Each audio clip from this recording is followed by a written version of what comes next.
My girlfriend cheated using the $10,000 trip I paid for to propose, but when I caught her with her lover in Miami, I canceled everything and left her stranded with no money, no job, and no family support. I'm 30 years old. I work in software development for a pretty good company, and up until 6 months ago, I thought I had my life completely figured out.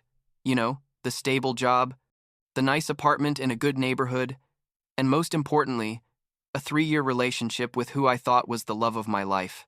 Rachel was 28, worked in marketing for a corporate firm, and I was so in love that I basically planned my entire existence around the idea of marrying her. I bought a ring, a good one, not one of those you get just anywhere, but one that cost me like 6 months of savings because I wanted it to be perfect, and I spent months planning the ideal moment to propose to her. What I didn't know is that while I was saving every penny to build a future together, Rachel was building a completely different life that I didn't even know existed. Let me rewind a bit so you understand how we got there. Rachel and I met like 4 years ago at a networking event, one of those boring ones where you basically go to pretend you're interested in someone's PowerPoint presentation while drinking cheap wine, and she came up to talk to me because, according to what she told me later, I was the only one who seemed as uncomfortable as she was. We hit it off immediately, started dating like 2 weeks later, and by the first month we were official. And the first 2 years were, I don't know, almost perfect, I'd say. We'd go out on weekends. She'd stay at my apartment like 3 or 4 nights a week. I met her parents, who were good people. Mr. and Mrs. Harper, who were like in their 60s, and who treated me really well from the beginning, and basically everything seemed to be heading where I wanted it to go.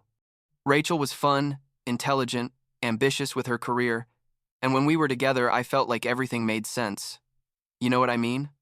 The third year was when things started to change, but so gradually that I didn't notice right away. Rachel started spending more time with her best friend Ashley, who worked at the same company as her but in a different department, and at first it didn't seem weird to me because, it's okay for your partner to have their own social life. But then she started canceling plans with me more often, always with excuses that sounded reasonable, like she had to stay late at the office or Ashley was going through a rough time and needed support. I was understanding because I thought it was temporary, that we all go through phases where work or friends require more attention, and besides, I was busy with my own projects at work, so I didn't pay as much attention as I should have. Our 3-year anniversary fell in March, and the thing is that Rachel's birthday was exactly a week later, so I thought, perfect. I'm going to plan something incredible that covers both celebrations, and that's when I'll propose. I started researching destinations in December of the previous year because I wanted everything to be flawless, and after looking at like 1,000 options, I decided on Miami. I booked 5 days at a luxury resort in South Beach, one of those with a private spa and ocean view, got a suite that literally cost me more than what I spend on rent in 2 months, planned romantic activities like a yacht ride at sunset, dinner at a Michelin-starred restaurant, spa treatments together, basically everything I thought Rachel would love. I told her about the trip in January so she could request the days off at her work, and she got super excited, hugged me and told me I was the best boyfriend in the world and that she couldn't wait. That reaction made me feel so good that I even thought about showing her the ring right there, but I held back because I wanted the moment to be perfect in Miami. February was weird. Rachel started being distant in a way I hadn't experienced before. When I asked her about the trip, she kept saying she was excited, but her body language was different. You know, like when someone tells you they're fine, but they're clearly not. She spent even more time with Ashley. They'd go out almost every weekend, and sometimes she wouldn't even let me know she had plans until I asked her if she wanted to do something. When I mentioned that I missed her or that I felt like we weren't spending as much time together, she'd tell me I was exaggerating, that she was just a little stressed with work, and that after the Miami trip everything would go back to normal. I wanted to believe her, needed to believe her, so I convinced myself it was just a temporary rough patch. The week before the trip was when everything started to fall apart, though I still didn't know it. We were supposed to leave on a Friday morning. The flight was leaving at like 10 a.m., and I had organized everything so we could get to the airport with enough time because I hate the stress of almost missing flights. On Wednesday of that week, 2 days before departure, I received an email from my work confirming an urgent meeting for Friday at 8 a.m. It seemed really weird to me because I hadn't requested any meeting, and besides, I had informed them since January that I'd be out that week. I called my assistant, Victoria, who's been with me for like 4 years and is super efficient, and she told me she had no record of any meeting scheduled for that day. I asked her to investigate where that email had come from, and she called me back like 2 hours later, sounding confused. Turns out someone had used my corporate email account to confirm a fake meeting, and when she checked the access logs, the confirmation had been sent from my home computer at a time when I was definitely at the office. The only person who had access to my apartment and my computer was Rachel, because obviously I had given her a key, and she knew all my passwords because, I don't know, when you trust someone completely, you don't think you're going to need to hide anything. When I asked her that night if she had used my computer for anything, she denied it immediately. Like she didn't even take a second to think about it, just said no. Why would she use my computer when she had her own? Her answer was so quick and defensive that it made me uncomfortable, but I still couldn't process it completely. Victoria canceled the fake meeting and assured me everything was fixed so I could leave on Friday without problems. But something in my head started clicking in a way I didn't like at all. Friday arrived and I was at the airport with Rachel. We went through security, waited at the boarding gate, and she was on her phone almost the entire time sending messages. I asked her who she was talking to so much, and she said Ashley, who was having problems with her boyfriend or something like that. We boarded the plane. It was like a 3.5-hour flight, and Rachel fell asleep almost immediately after takeoff, which seemed fine to me because I was tired too. When we landed in Miami, it was like 2 p.m. local time. We went to the hotel, checked in, and the suite was everything I had hoped for, like beautiful with a private balcony and direct ocean view.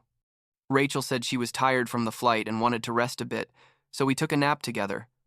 Or rather, she fell asleep and I stayed awake thinking about how I was going to propose to her that same night during dinner. When we woke up at like 6 p.m., Rachel checked her phone and suddenly got super active, like with an energy she hadn't shown all day. She told me Ashley had sent her some messages and that she was going down to the hotel lobby for a moment to call her because the signal was better there than in the suite. It seemed weird to me, but I said okay, that I was going to shower meanwhile to get ready for dinner. She went down with her phone and her purse, and I got in the shower thinking about how I was going to get the ring out of the hiding place I had prepared in my suitcase. I got out of the shower like 20 minutes later, and Rachel hadn't returned. I sent her a message asking if everything was okay, and she didn't respond. I waited another 15 minutes, then another 10, and nothing. I called her and the phone rang, but she didn't answer. I started to really worry because it was almost 7 p.m., and our dinner reservation was at 8 p.m. I went down to the hotel lobby to look for her, and she wasn't there. I asked the reception staff if they had seen a woman matching her description, and nobody remembered seeing her. I went back to the room thinking maybe she had returned by another route, and I had missed her. But no. The room was empty, exactly as I had left it. At that point, I was like, between worried and annoyed because, who disappears like that in the middle of a trip that your partner specifically planned for you two? I sent her like 5 more messages, called her 3 more times, and no responses. At like 8:30 p.m., when I had completely lost the dinner reservation and was seriously considering calling the police to report her missing, it occurred to me to check Instagram. I don't know why I didn't do it before. I guess I was too much in panic mode to think clearly. I opened the app, searched for her profile, and there was the explanation I needed but never wanted to see. Rachel had posted a story like 30 minutes before, from the pool of the same resort where we were staying. In the photo was her with Ashley, both in bikinis with drinks in hand, and behind them, you could clearly see 2 guys I didn't know. Also with drinks, everyone laughing and having a good time. The caption said something like, "Miami Nights with my crew," with a bunch of drink and fire emojis. I stood there in the middle of the hotel room, staring at my phone for I don't know how long, trying to process what I was seeing. My brain basically split into 2 parts. One part that tried to find a reasonable explanation, like maybe she ran into Ashley by chance and decided to have a quick drink before dinner, and another part that knew exactly what was happening but didn't want to accept it. I took a screenshot of the story and sent her a message that said something like, "Seriously? You're at the hotel pool while I've been looking for you worried for hours?" She saw the message. I could see she read it. And like 10 minutes passed before she responded. Her response was, "Relax, I'm just having a drink. I'll be back in a bit. Relax. That word made me explode in a way I had never experienced before. I called her immediately, and this time she did answer. And in the background, you could hear loud music and people laughing. I asked her what the hell was happening, and she, with a voice that sounded like she gave exactly zero importance, told me that Ashley had arrived surprise in Miami and had met up with some friends, and they decided to hang out together. I asked her how Ashley had arrived in Miami as a surprise at the same resort where we were staying, because the odds of that were basically zero. And that's when Rachel stopped. Pretending, she told me. And I swear this is verbatim because the words got burned into my brain. Look, Benjamin, the truth is, I needed a real vacation. Not 5 days listening to you talk about your boring plans and eating at expensive restaurants just because you want to impress me. Ashley and I planned this weeks ago. The guys are fun, and honestly, it's good you didn't propose because I was going to say no anyway. Can you believe it? Like, can you process the level of cruelty in that statement? She not only admitted that she had planned to sabotage me, but also made it clear that she knew I was going to propose, which means she had gone through my stuff, or I had been more obvious than I thought, and that she had decided to ruin everything intentionally. I asked her how she knew about the proposal, and she laughed. Literally laughed, and told me she had found the ring in my closet like 2 months ago when she was looking for a hoodie she had left at my apartment. She said she had. I've been waiting for the right moment to break up with me, but I never gave her the opportunity, because I was always being too intense with future plans. I hung up the phone because I felt like if I kept talking to her, I was going to say things I wouldn't be able to take back later, though looking back I should have said all those things and more. I sat on the hotel bed with the ring still in my suitcase and basically processed everything that had just happened. Rachel had used my email to create a fake meeting to make sure I couldn't change our travel plans. She had brought Ashley and these guys to the same resort I had paid for. She had lied about everything. And worst of all, she had known for 2 months that I was going to propose, and instead of having an honest conversation with me about her feelings, she had decided to humiliate me in the most spectacular way possible. But then something in my brain changed. The sadness and initial shock transformed into something different, something cold and calculated. If Rachel wanted to play that game, fine. But I had all the cards because it was my name, on all the reservations, my credit card that had paid for everything, and my decision, whether she was going to continue enjoying the vacation I had planned. I opened my laptop, connected to the hotel Wi-Fi, and started making calls. The first was to the hotel, specifically to the general manager who had helped me organize all the romantic surprises I had planned. I explained the situation to him, basically that my girlfriend had cheated on me and brought unauthorized people to the resort, and that I needed to cancel the rest of my stay because it no longer made sense to stay. The manager was super understanding, told me he had seen similar situations before, and offered me a 70% refund of the 3 remaining nights, which I accepted immediately. Then I canceled all the activities I had booked, the yacht ride, the dinner at the Michelin-starred restaurant that I had to book 3 months in advance, the spa treatments, everything. Some things were non-refundable, but honestly, I didn't care about the money anymore. I just wanted to make sure Rachel couldn't enjoy anything I had planned. And then came the part that gave me the most satisfaction. I canceled her return ticket. I had bought both tickets together on the same confirmation, and the airline let me cancel hers without problems because technically, both were in my name. They charged me a penalty of like $200, but it was worth every penny. After making all those cancellations, I sent Rachel a message that said, "Canceled your return flight. Canceled all the hotel reservations. The suite is paid for only until tomorrow at noon. Enjoy it with your friends." She responded immediately with a, "What?" Followed by like 15 messages where she went from confusion to anger to literally begging me not to do that. She called me like 20 times in a row, but I rejected all the calls. Finally, I sent her one. Last message, "You should call your parents for help, since I'm clearly not interesting enough for you." And I blocked her everywhere. Phone, Instagram, WhatsApp, everything. But I didn't stop there. I called Mr. and Mrs. Harper, her parents, who had been so good to me during the 3 years we had been together. It was like 11 p.m. Eastern time where they lived, but I felt they had a right to know what kind of person their daughter was. Mrs. Harper answered, and sounded worried that I was calling so late. I explained the whole situation, from the fake meeting to finding Rachel at the pool with Ashley and the guys, to her confession that she had known about the proposal for months and had planned all this intentionally. There was a long silence when I finished talking, and then Mrs. Harper said something I didn't expect. I knew it. I knew something like this was going to happen eventually. Turns out Rachel had a history of manipulative behavior that her parents had tried to excuse for years. Mr. Harper got on the phone at that moment, apologized for what his daughter had done to me, and told me they weren't going to help her get back from Miami, that it was time for her to face the consequences of her actions. I was totally surprised because I expected them to, I don't know, try to defend her or ask me to be understanding, but no. They basically told me they had been waiting for Rachel to do something like this, and that I was probably one of the best things that had happened to her, and she had ruined it. Mrs. Harper literally told me, "Benjamin, you deserve so much better than this, and I hope you find someone who values what you tried to do for her." That night I slept horribly. Or rather, I basically didn't sleep at all, in that expensive suite looking at the ocean and thinking about how my life had completely changed in a matter of hours. In the morning, I packed my things, checked out of the hotel, and took a flight back home that same Saturday. At the airport, I was still blocking Rachel, but I could see on Instagram that she had posted more stories from the pool, clearly trying to show she was having an amazing time.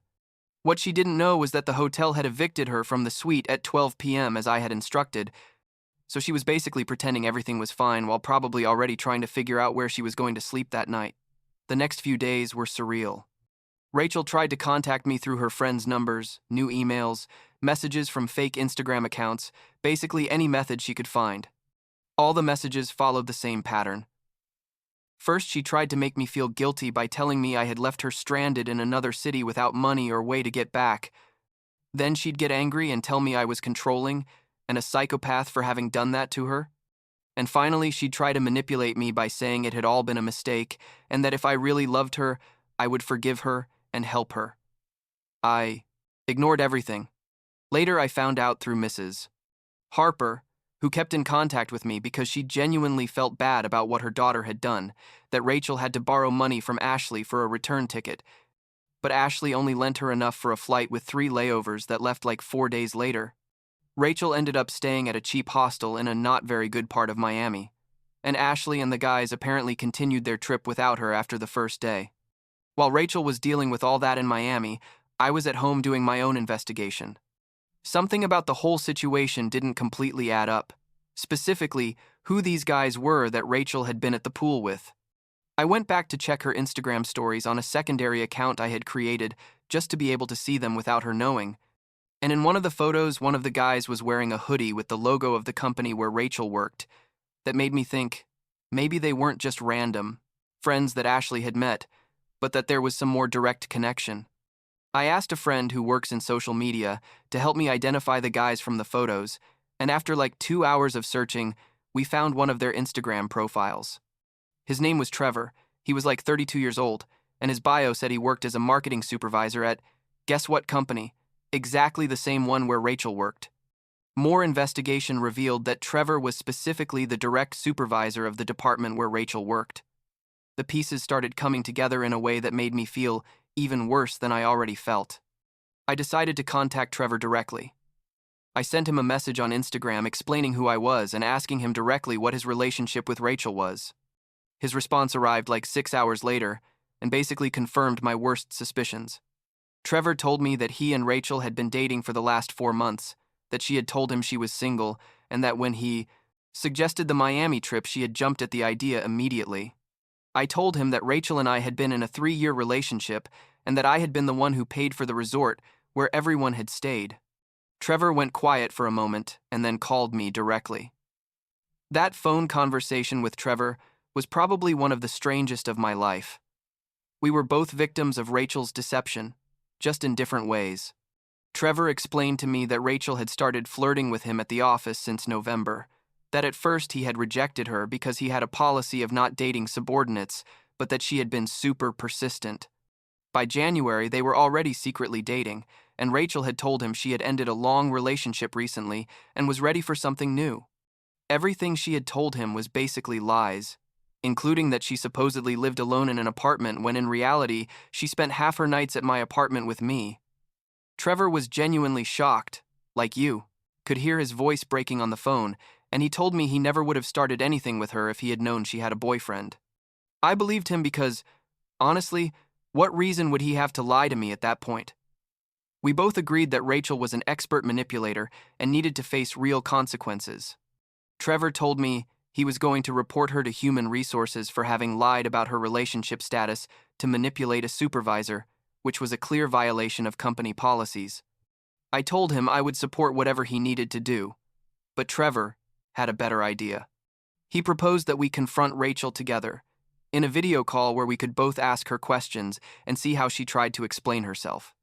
I agreed immediately because, honestly, part of me wanted to see her face when she realized her house of lies had completely collapsed.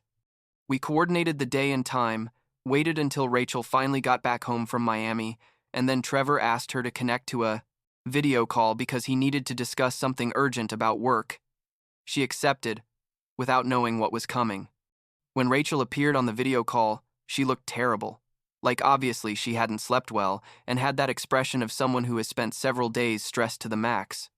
Trevor started the conversation by telling her he needed to clarify some details about her relationship status. And Rachel immediately got defensive, asking why that was relevant to work. That's when I appeared on the call. I literally just moved my camera so she could see me, and her face went through like 5 different emotions in 2 seconds: surprise, fear, anger, and finally, a kind of defeated resignation. Trevor and I took turns asking her questions.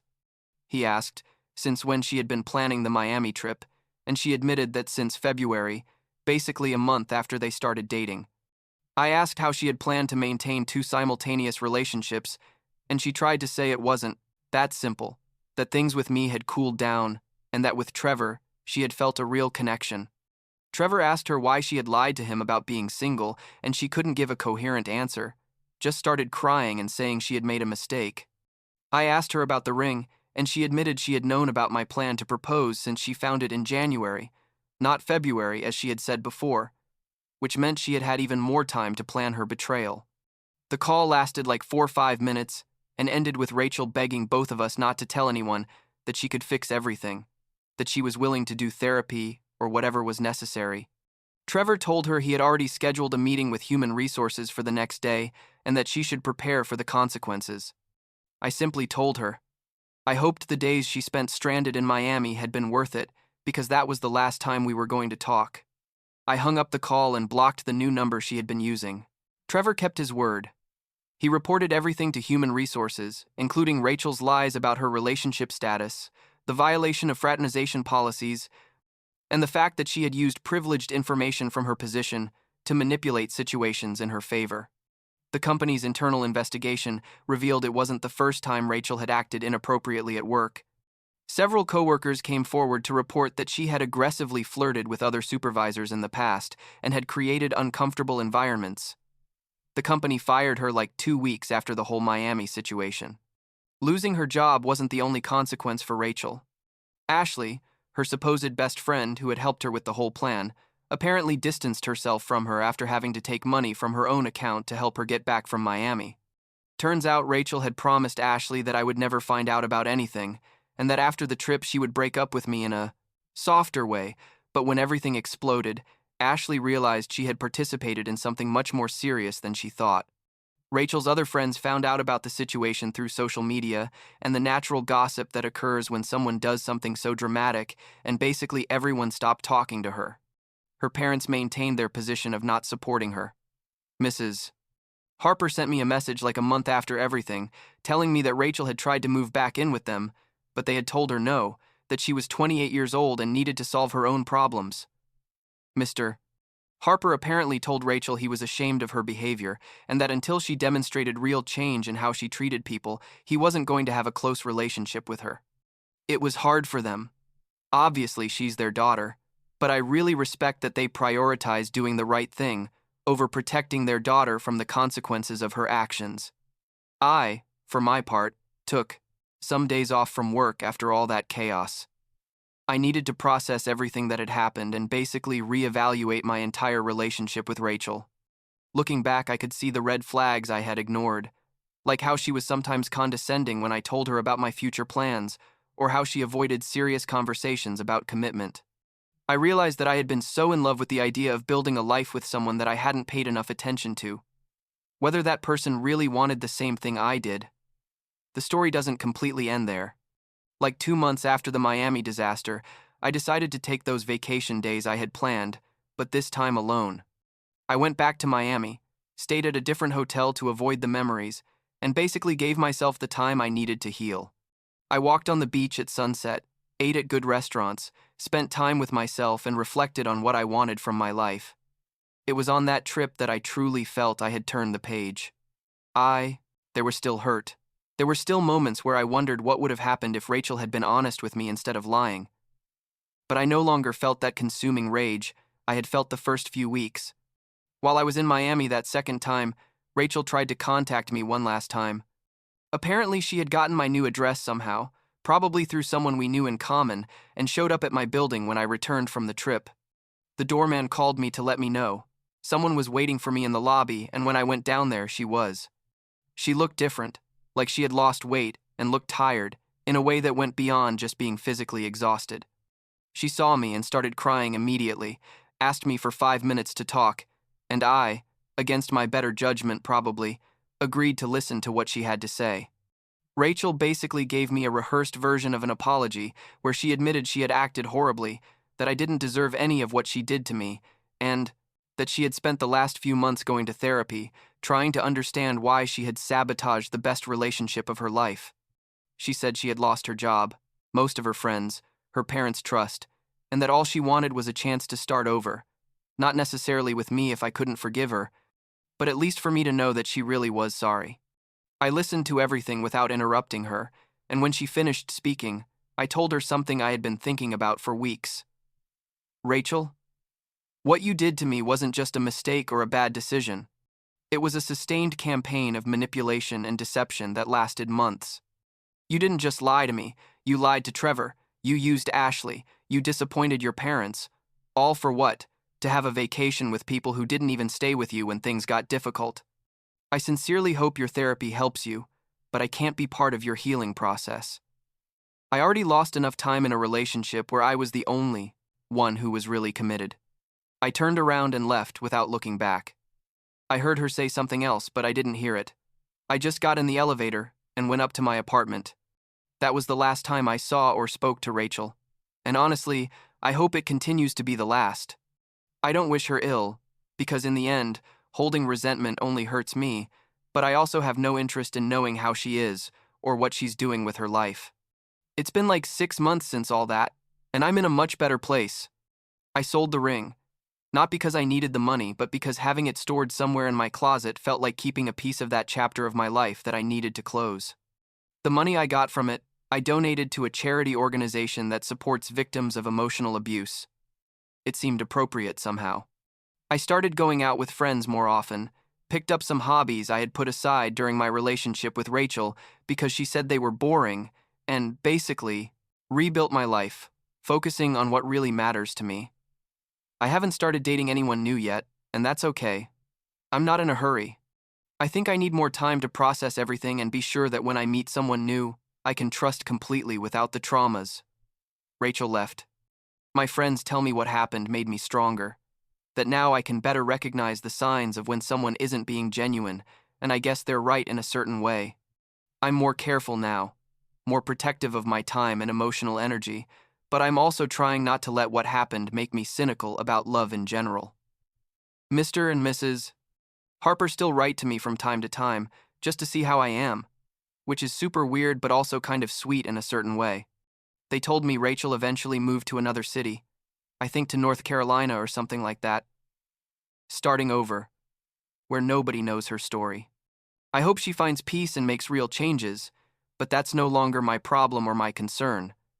My life goes on and I'm okay with that, really okay.